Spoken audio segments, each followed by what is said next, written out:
सद्गुरुदेव जी भगवान की। अब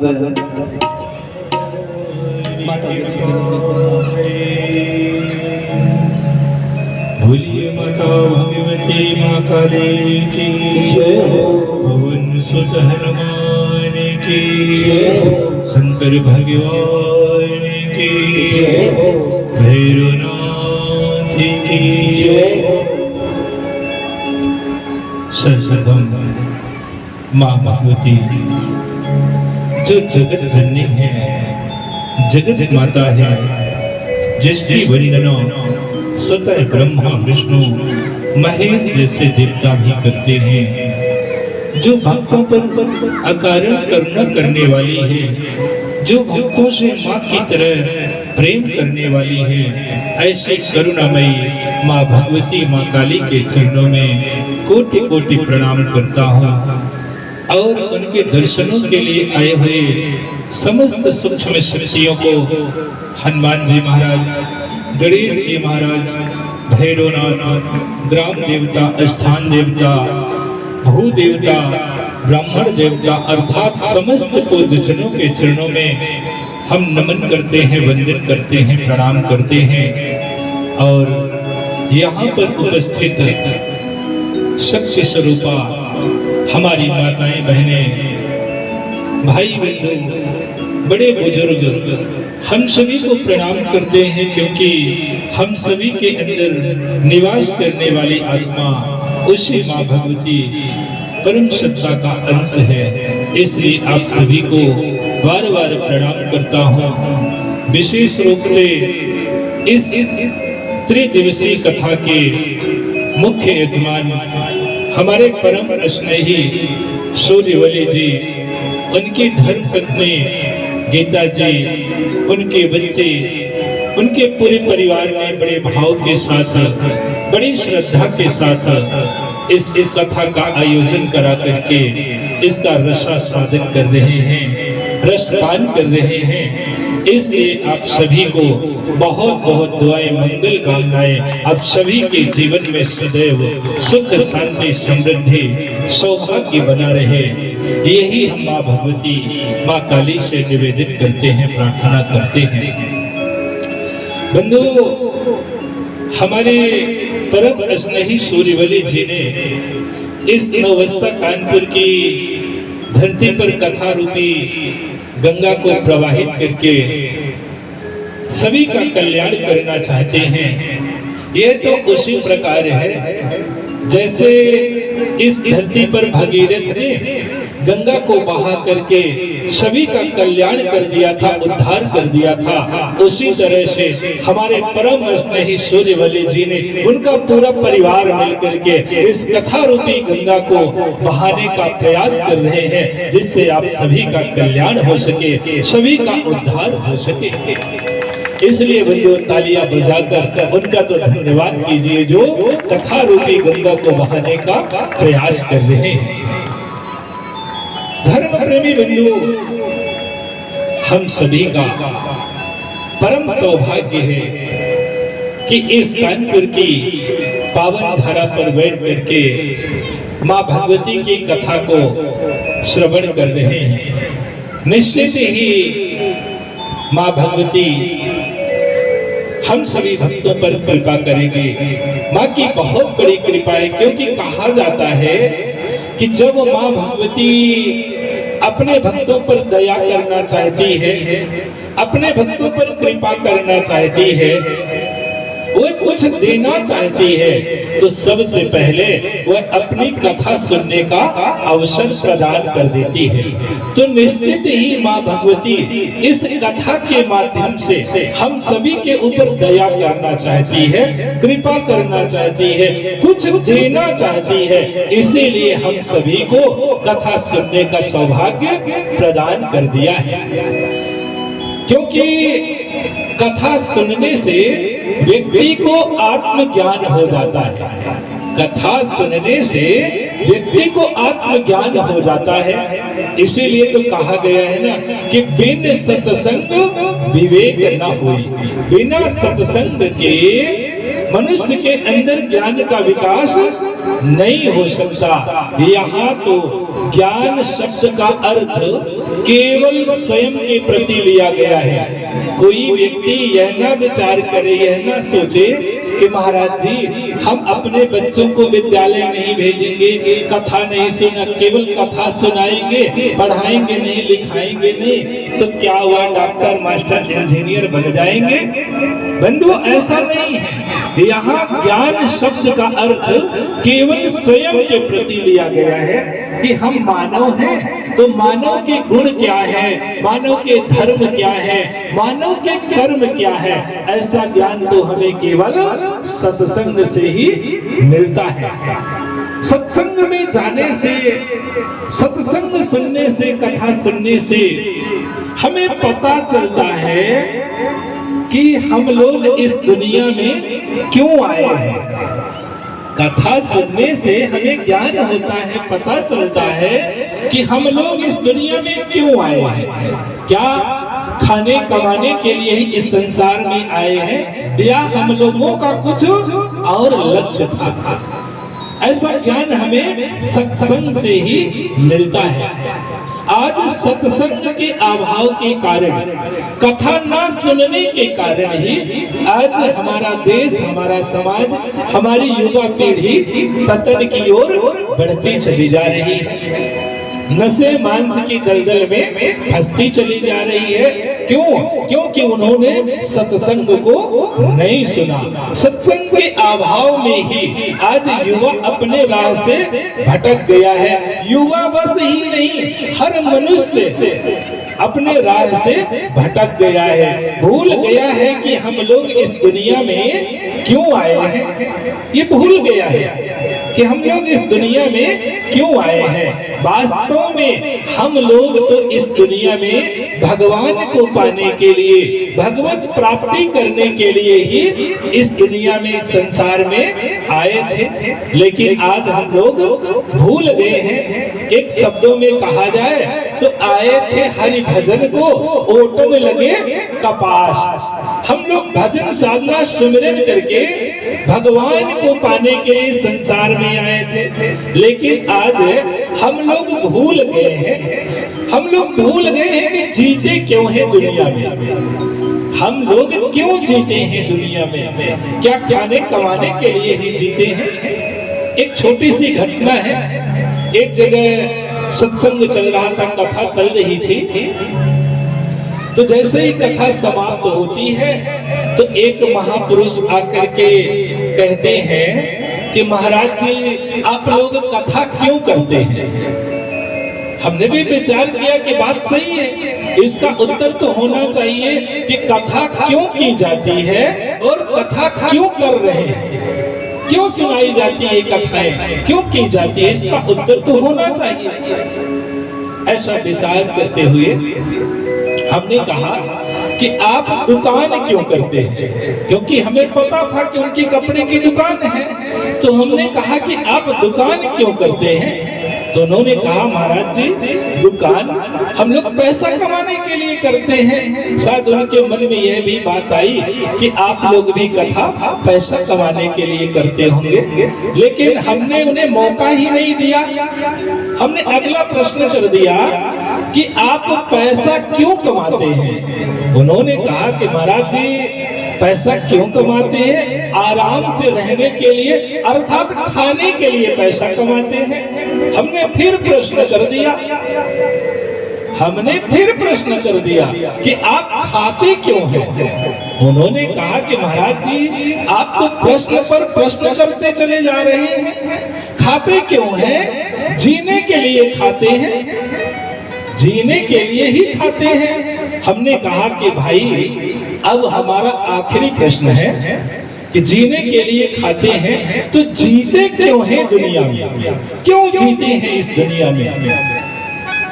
ऐसा सुनकर के तो व्यक्ति निरुत्तर हो गया, कोई उत्तर नहीं था कि जीते क्यों हैं इस दुनिया में, चुप हो गया। शायद इन प्रश्नों का उत्तर तो किसी के पास भी ना होगा कि हम लोग दुनिया में क्यों जीते हैं। क्या हम लोग खाने कमाने के लिए घर गाड़ी कार बंगला बना लेने के लिए ही जीते हैं? क्यों जीते हैं हम लोग इस दुनिया में? इसका उत्तर तो शायद किसी के पास भी नहीं होगा। बंधुओं, एक बात सच्ची कह रहा हूं कि जिन संपत्ति को समेटने के लिए हम लोग अपना पूरा जीवन लगा देते हैं, पूरा जीवन खपा देते हैं, किसके लिए? केवल संपत्ति को समेटने के लिए, तो उस संपत्ति के सुई के नोक के बराबर भी हम लोग ले नहीं जा सकते। सुई के नोक के बराबर भी नहीं ले जा सकते। हम लोग केवल उस संपत्ति के चौकीदार हैं, चौकीदारी कर रहे हैं उस संपत्ति की। पहले उसी संपत्ति की बाप दादाओं ने चौकीदारी करते रहे, वह भी पूरा जीवन यही करते रहे। क्या कि अपना है, अपना है, अपना है। एक दिन भैया सब सपना हो गया, सब कुछ यही छोड़ करके वो चले गए, केवल चौकीदारी करते रहे।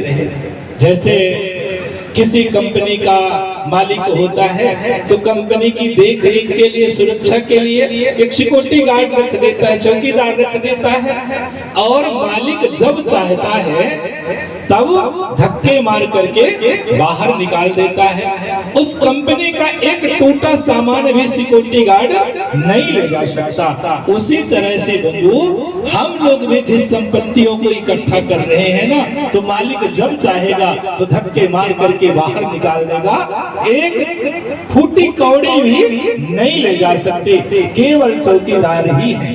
पहले बाप दादा उसी जमीन की, उसी संपत्ति की चौकीदारी करते रहे, अब हम लोग चौकीदारी कर रहे हैं, फिर आगे लड़के बच्चे भी चौकीदारी करेंगे।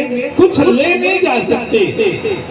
मनुष्य इस संसार में खाली आता है और खाली ही इस दुनिया से चला जाता है। कुछ साथ न ले करके आता है और न ले करके जाता है।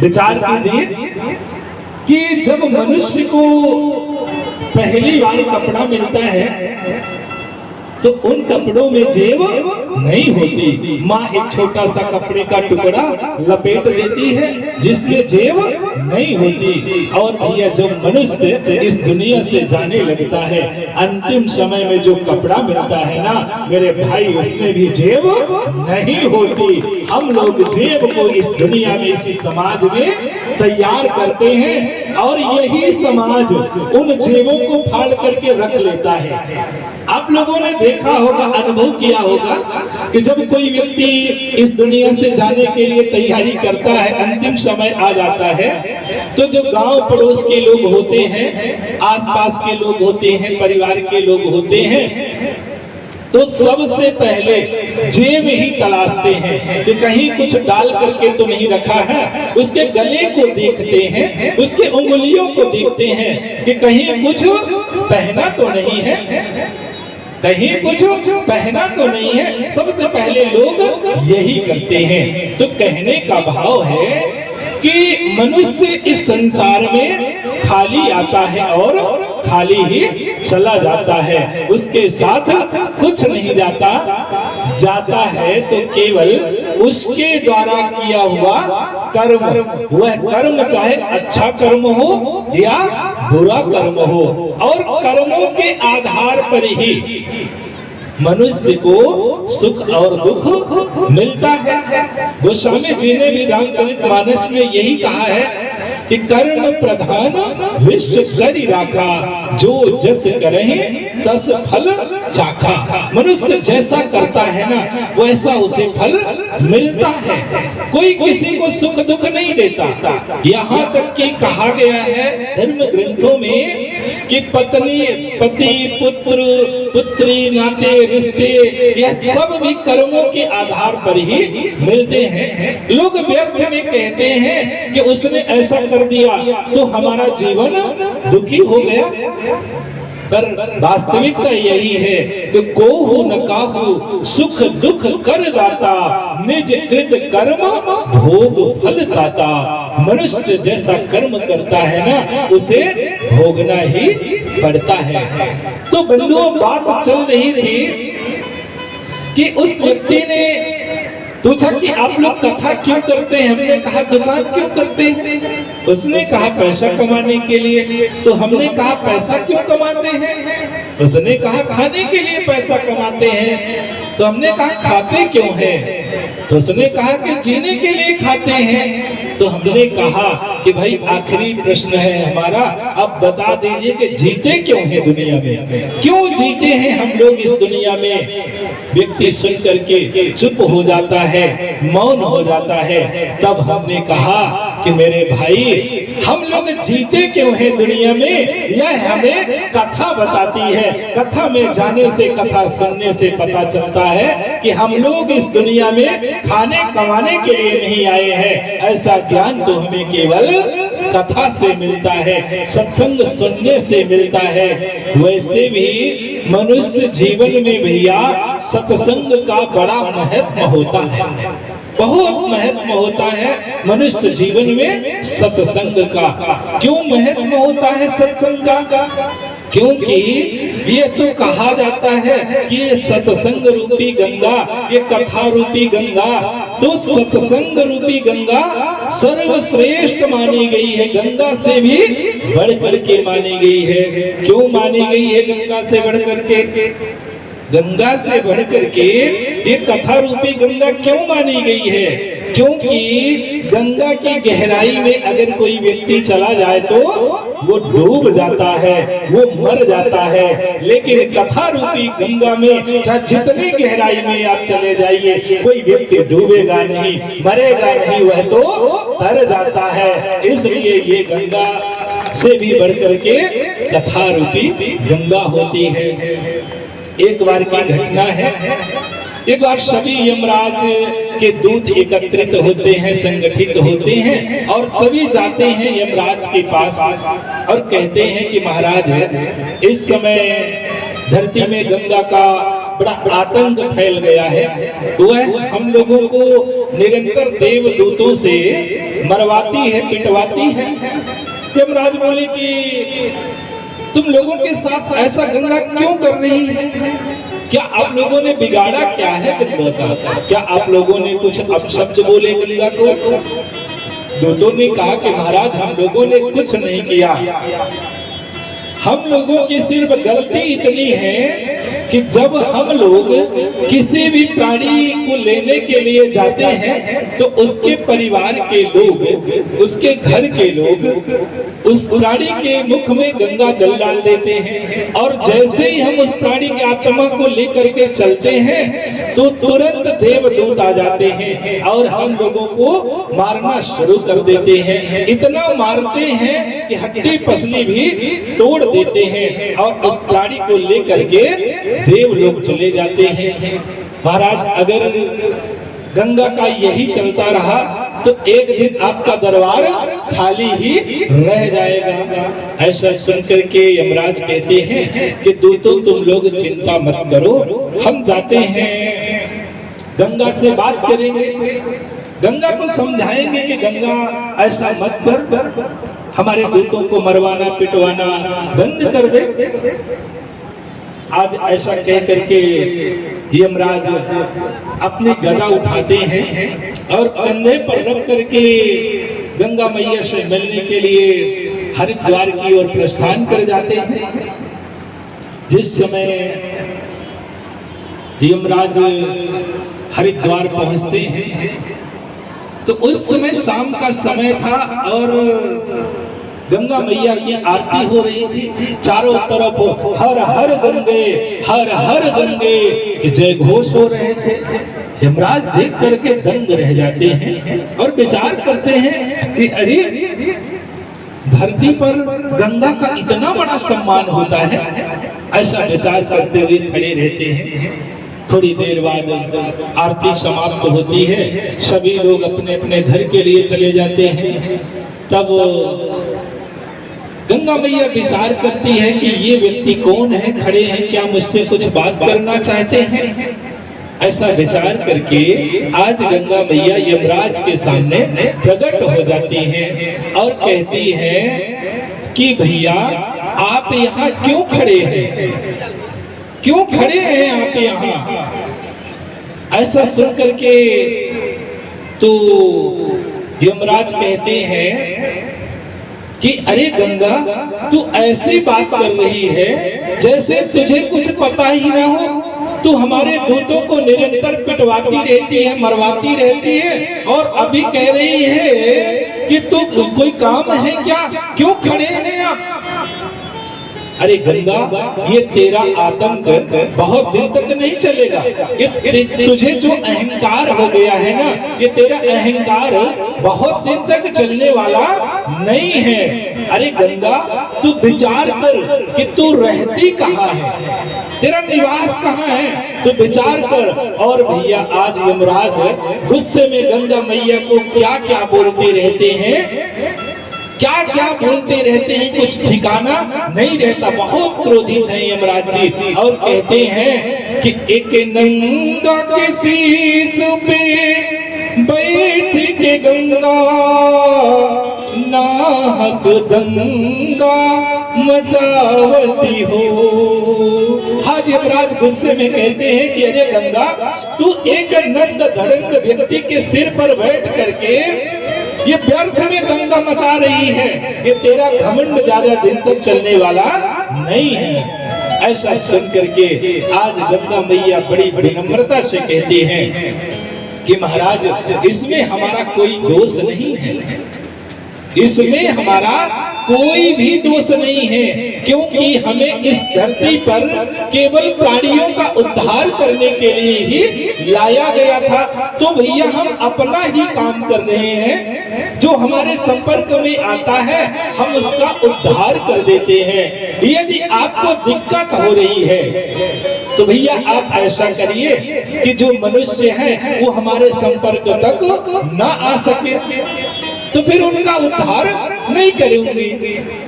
अब रहा सवाल भगवान शंकर के सिर पर स्थान मिलने का, तो भैया हम समस्त प्राणियों का उद्धार करते हैं, संसार के सभी प्राणियों का उद्धार करते हैं, इसलिए हमें भगवान शंकर के सिर पर स्थान मिला है।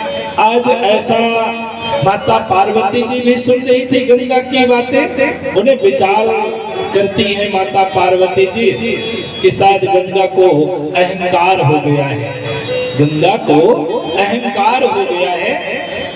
तो आज माता पार्वती जी संकल्प करती हैं कि गंगा, तू केवल संसार के प्राणियों का, मृत्यु लोक के प्राणियों का उद्धार करती है, इसलिए तुझे भगवान शंकर के सिर पर स्थान मिला है। लेकिन गंगा, आज हम संकल्प करते हैं कि ऐसी गंगा बहाऊंगी, ऐसी गंगा बहाऊंगी जो समस्त लोगों के प्राणियों का उद्धार करने वाली हो। ऐसा विचार करके आज माता पार्वती जी भगवान शंकर के पास जाती हैं, भगवान शंकर से प्रार्थना करती हैं, निवेदन करती हैं कि प्रभु आप ऐसी गंगा को बहाने की कृपा करें, ऐसी गंगा को बहाने की कृपा करें जो समस्त लोगों के प्राणियों का उद्धार करने वाली हो, ऐसी गंगा को बहाने की कृपा करें।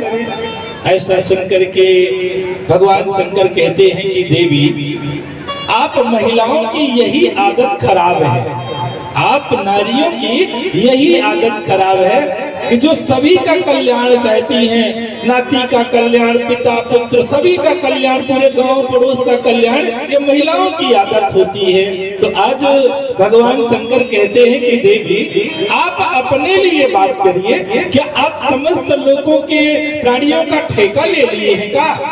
अरे केवल आप अपने लिए बात करिए तो हम आपके लिए बताएंगे, लेकिन आप तो समस्त लोगों के प्राणियों की बात कर रही हैं, उद्धार करने की बात कर रही हैं। तो माता पार्वती जी भगवान शंकर की बातों को सुनकर के कहती हैं कि प्रभु, यदि आप मेरे बस नाथ होते, यदि आप मेरे बस नाथ होते तो हम अपने लिए बात करते, लेकिन आप तो विश्व के नाथ हैं। और इसका प्रमाण गोस्वामी तुलसीदास जी ने रामचरितमानस में लिख दिया है। क्या लिखा है रामचरितमानस में? रामचरितमानस में गोस्वामी तुलसीदास जी ने लिखा है कि विश्वनाथ ममोनाथ पुरारी त्रिभुवन महिमा विदित तुम्हारी। विश्वनाथ ममोनाथ पुरारी त्रिभुवन महिमा विदित तुम्हारी। विश्वनाथ ममोनाथ पुरारी त्रिभुवन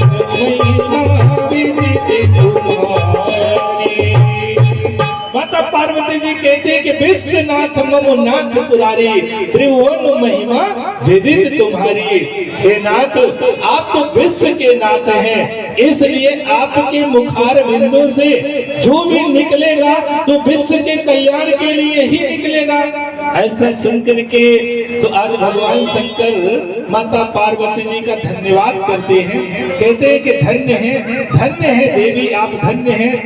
भगवान शंकर की बातों को सुनकर के माता पार्वती जी कहती हैं कि प्रभु आपने हमें धन्यवाद क्यों दे रहे हैं, हमने क्या कर दिया है जो आप हमें बार बार धन्यवाद दे रहे हैं।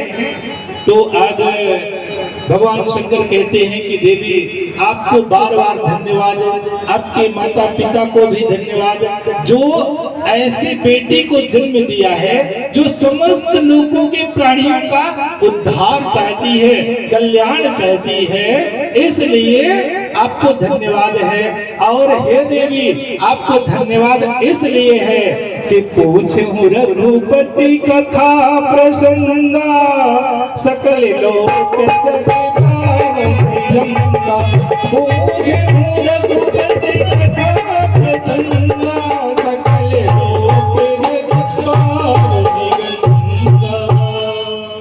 देवी आपने जो भगवान की कथा को प्रसंग को पूछा है इसलिए आपको बार बार धन्यवाद है। माता पार्वती जी कहती हैं कि प्रभु इस गंगा में और उस गंगा में अंतर क्या है, क्योंकि एक गंगा तो पहले से आपके जटाओं से प्रवाहित हो रही है, फिर ये कथा रूपी गंगा में और इस गंगा में अंतर क्या है।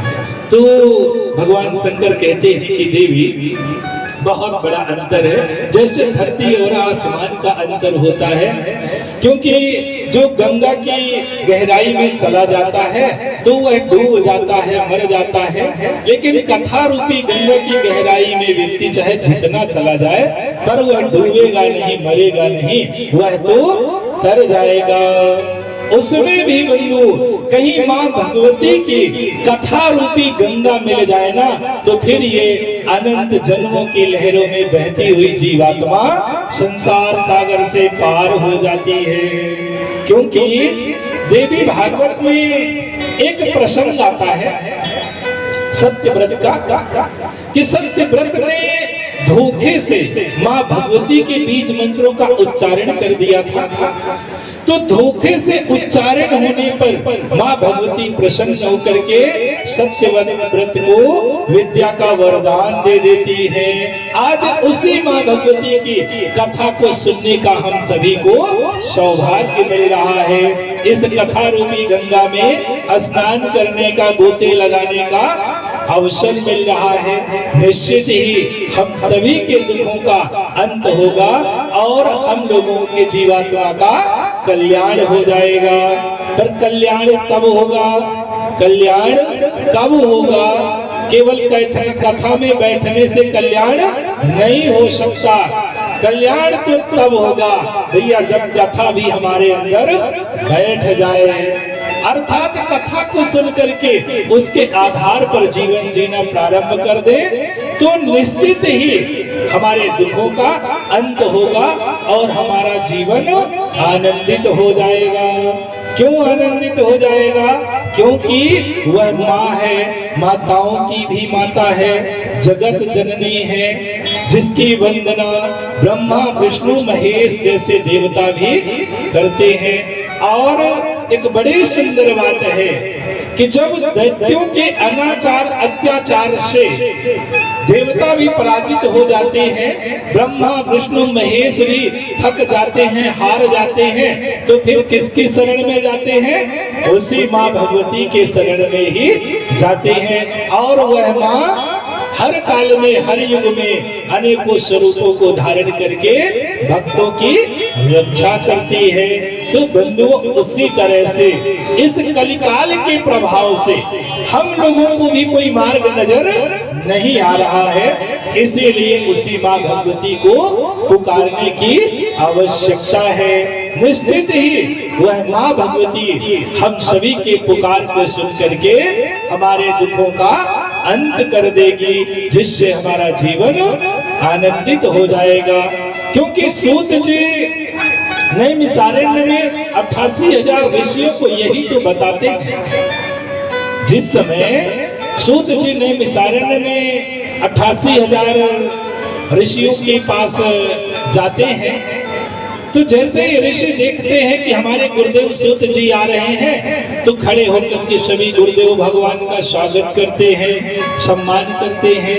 और कुछ जो ऋषिगण थे वह तो अपने गुरुदेव की महिमा का वखान करते हुए कहते हैं कि भव सिंधु पार करने वाले, अब मैंने तुम्हें पहचाना है। भव सिंधु पार करने वाले, अब मैंने तुम्हें पहचाना है।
बोलिए माता भगवती माँ काली की जय। श्री सदगुरुदेव जी भगवान की जय। इस तरह से आज सभी ऋषिगण अपने गुरुदेव श्री सूत जी का स्वागत करते हैं, वंदन करते हैं।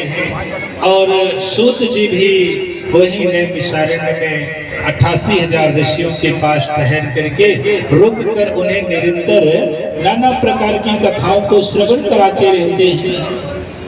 तो एक दिन सभी ऋषिगण अपने गुरुदेव सूत जी से निवेदन करते हैं कि गुरुदेव, आपने हम सभी को नाना प्रकार की कथाओं को श्रवण कराया, भगवान विष्णु जी के अनेकों लीलाओं का आपने वर्णन किया, शिव जी के चरित्र को वर्णन किया, तीर्थों के महत्व को आपने बताया।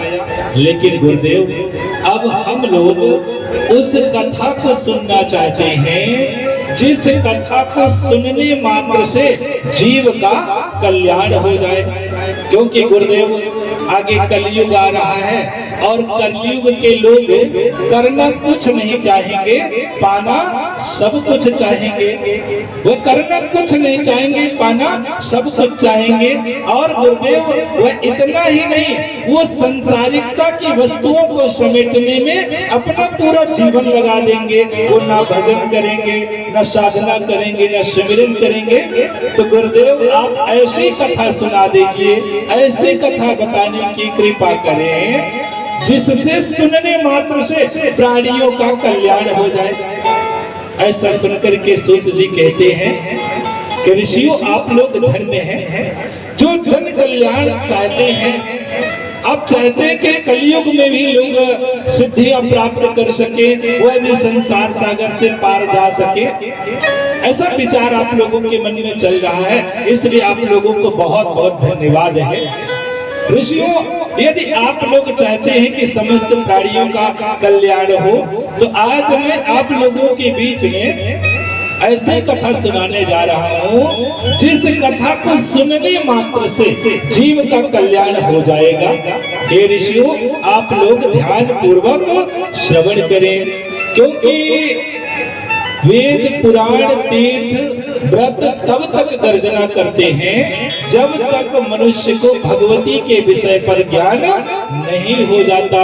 ऐसा सुनकर के तो सभी ऋषिगण अपने गुरुदेव के चरणों में निवेदन करने लगते हैं और कहते हैं, गुरुदेव, वो माँ भगवती कौन है जिनकी महिमा इतनी प्रबल है कि सुनने मात्र से प्राणियों का कल्याण हो जाएगा? वो कौन है?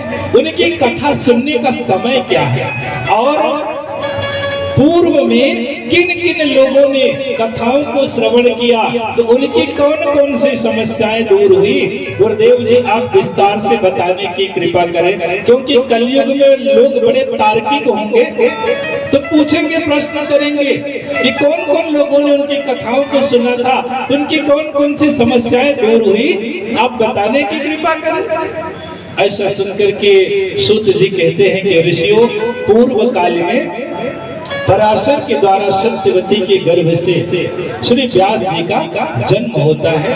वही वेदों को 4 भागों में विभक्त करके 18 पुराणों की भी रचना किया था और ऋषियों इन पुराणों की रचना करके हमारे गुरुदेव श्री व्यास जी ने सबसे पहले हमें ही पढ़ाया था।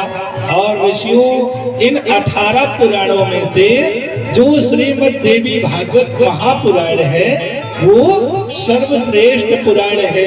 ऋषिगण कहते हैं गुरुदेव क्यों श्रेष्ठ है, तो सूत जी कहते हैं कि ऋषियों यह पुराण चारों फलों को एक साथ प्रदान कर देता है। कौन कौन से 4 फल? धर्म, अर्थ, काम और मोक्ष।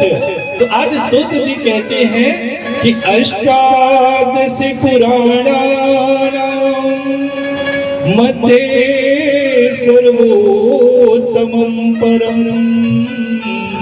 देवी भागवतं नाम धर्म कामार्थ मोक्षदम्।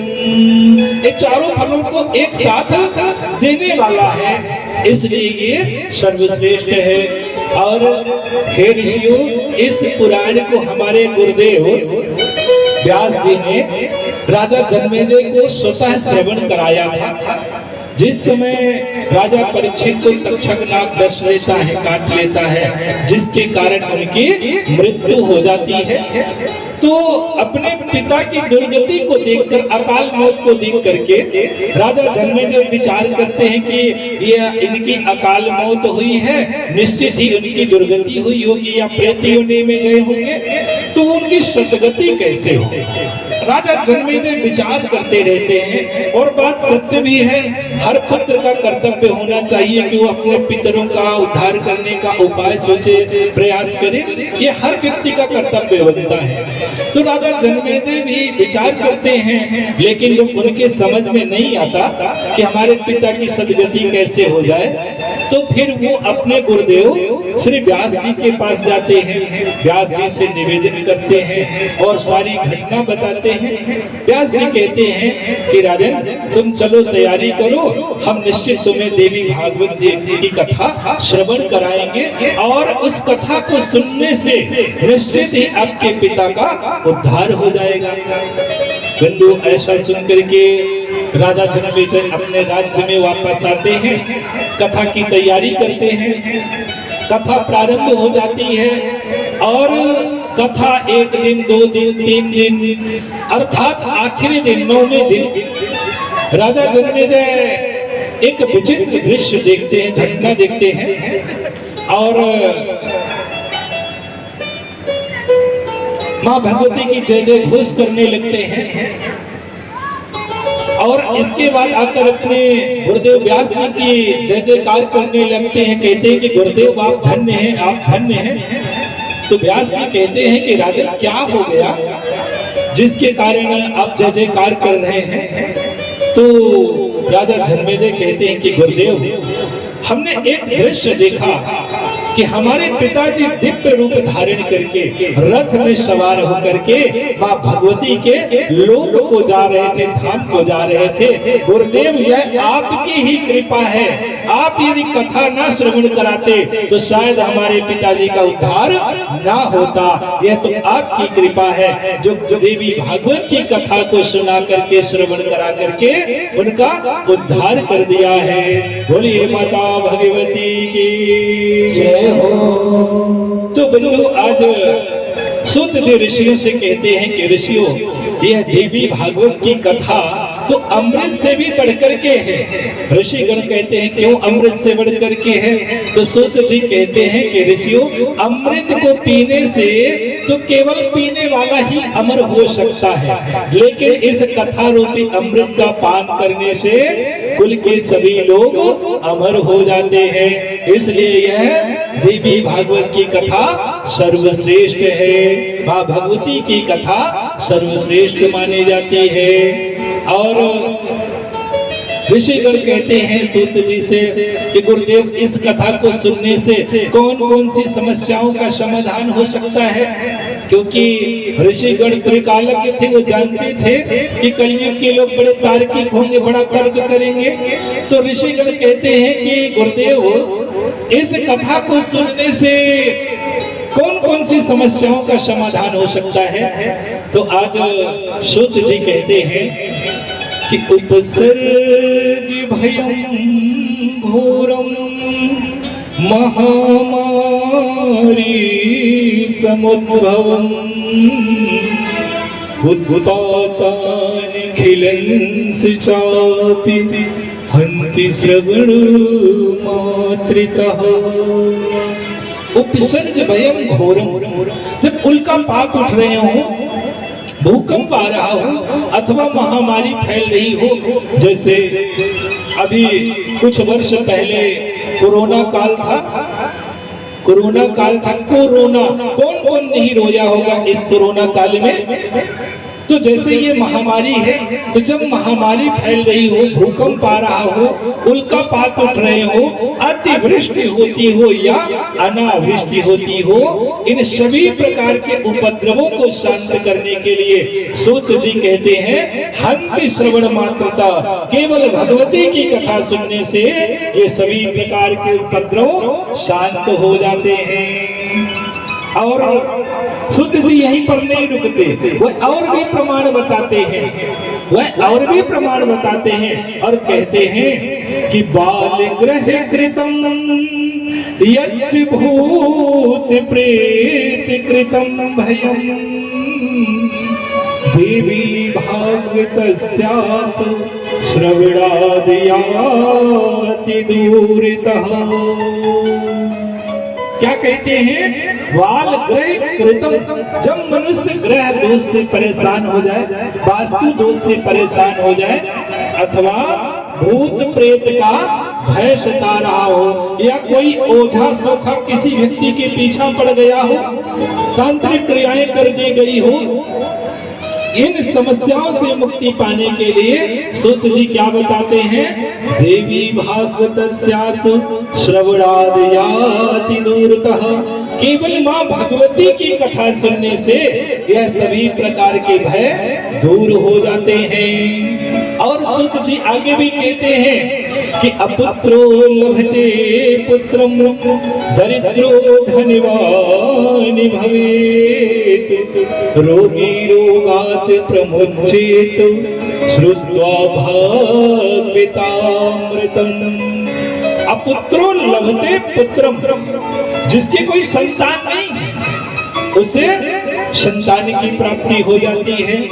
दरिद्रो धनवान भवेत्, जो निर्धन है, जो गरीब है, वह धनवान हो जाते हैं। रोगी रोगात् प्रमुच्येत, जो रोग से पीड़ित हैं, जो रोग से ग्रसित हैं, दवाई करा करके थक गए हैं, उन्हें दवाई भी असर नहीं कर रही है, दवाई से भी लाभ नहीं हो रहा है, तो ऐसी स्थिति में सूत जी कहते हैं कि श्रुत्वा भागवतामृतम्, केवल भगवती की कथा सुनने से रोगी भी रोग मुक्त हो जाता है। इसीलिए तो कहा गया है ना कि जब काम न चले दवाई से, क्या तो कहियो काली माई से, तो जब काम न चले दवाई से, तो जब काम न चले दवाई से, तो कहियो काली माई से, जब काम न चले दवाई से, तो कहियो काली माई से, जब काम न चले दवाई से, तो कहियो काली माई से, कहियो काली माई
जब याद डॉक्टर काम नहीं, जब याद डॉक्टर काम नहीं, जब दिन मेरे आराम नहीं, जब दिन मेरे आराम नहीं, जब दुखड़े जाने का नाम नहीं, तो कहियो काली माई से, जब काम न चले दवाई से, तो कहियो काली माई से।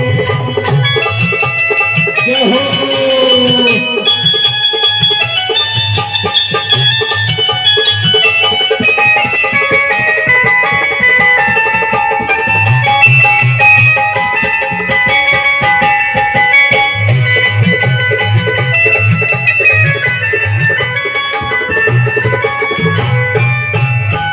जब रात से बंद हो जाए सारे, जब रात से बंद हो जाए सारे, ना आवे काम यारे प्यारे, ना आवे काम यारे प्यारे, ना आवे काम यारे प्यारे,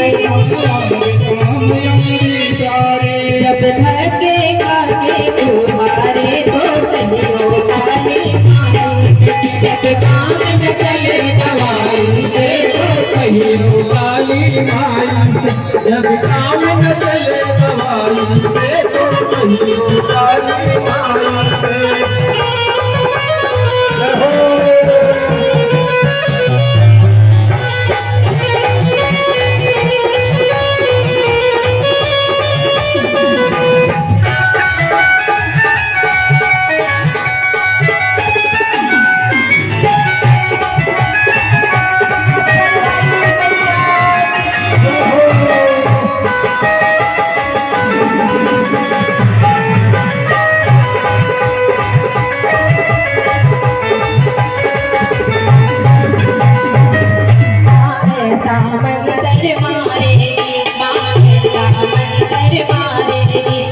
सोया भाग्य जगा दे, तेरा सोया भाग्य जगा दे, जब मैया तेरे घर आवे, तो कहियो काली माई से, जब काम न चले दवाई से, तो कहियो काली माई से, जब काम न चले दवाई से, तो कहियो काली माई से। जब काम न चले दवाई से, तो कहियो काली।